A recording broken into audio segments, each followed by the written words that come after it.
Okay, so this question is going to be, what inspired you to write the novel? Okay. Well, I moved to New York in 2010. I got an internship working for Elle magazine for the senior style director, Kate Lanphier. And this was an amazing, I mean, it was such a big deal because, you know, a girl coming from a small town in Ireland, I had no connections in the fashion industry, and I'm still not exactly sure how I managed to swing it, but you know, there you go. And so I moved there in 2010 and I was really enjoying it. I loved New York, you know, it's the best city in the world. So I started working there and I really loved it, and I met amazing people, but I think I didn't feel creatively fulfilled. And you know, I mean, obviously it's the fashion industry. I probably should have known this before I started, but it is slightly shallow. There's only so much I could pretend to care that a pair of Prada shoes didn't arrive in time for a shoot when we had 50 other pairs of Prada shoes that looked exactly the same. So I went home at Christmas and my parents obviously were asking me how I was getting on, and I said, you know, I love it. I've made amazing friends, I've met these incredible people, but I just don't think it's really for me. You know, I want to write, which had been something I've been saying for years. And my dad said, well, if you want to write, you know, you're going to have to get up at 5 o'clock in the morning before you go to work. You're going to have to write in the subway. I mean, I'm not sure when the last time he was on a subway, how he thought I was actually going to write a book on it. But anyway, and I went back to New York in January. And I remember the weather was terrible and the subways were shut down because of the snow.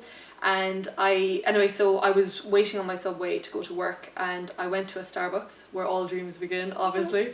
And I was sitting there, and you know, I had suffered with an eating disorder from the age of about 14, anorexia and bulimia, and the anorexia had really kicked back in because working in an industry that, you know, really is obsessed with thinness, extreme thinness, just was not helpful. Clearly, I probably again should have realised this before I started it.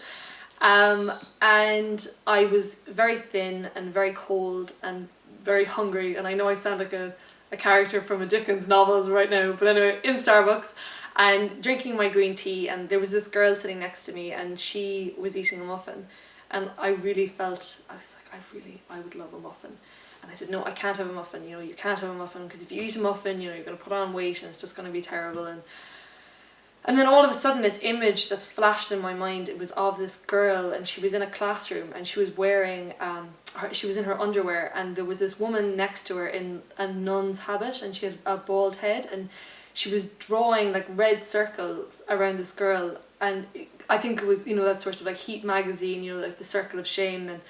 And there was the whole classroom of girls, and they were just shouting, like chanting all together, fat, fat, fat, fat. And I just, all these ideas started like, you know, coming to my mind, and I grabbed my notebook, which my dad said always carry a notebook, so I did. And I had the notebook and I started scribbling down the ideas really, really quickly. And I must have written like, God, I'd say a notebook full of, like, it was full, and I still have it. But anyway, so I put it aside and I continued, you know, just enjoying New York and really, you know, trying to experience, you know, life there. And I came home, and I arrived home in September 2011, and I said to my parents, I said, look, I'm going to take a year out. I don't think fashion is for me. I'm going to try and write a book. This is what I'm going to do. I'm going to take the year.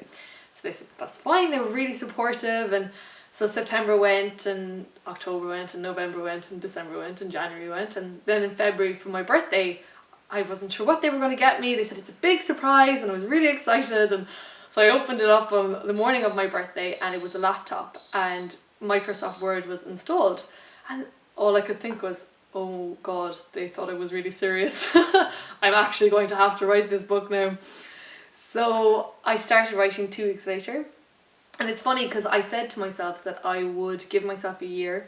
And I came home on the 1st of September 2011, and I finished writing the first draft of the novel on August 31st in 2012.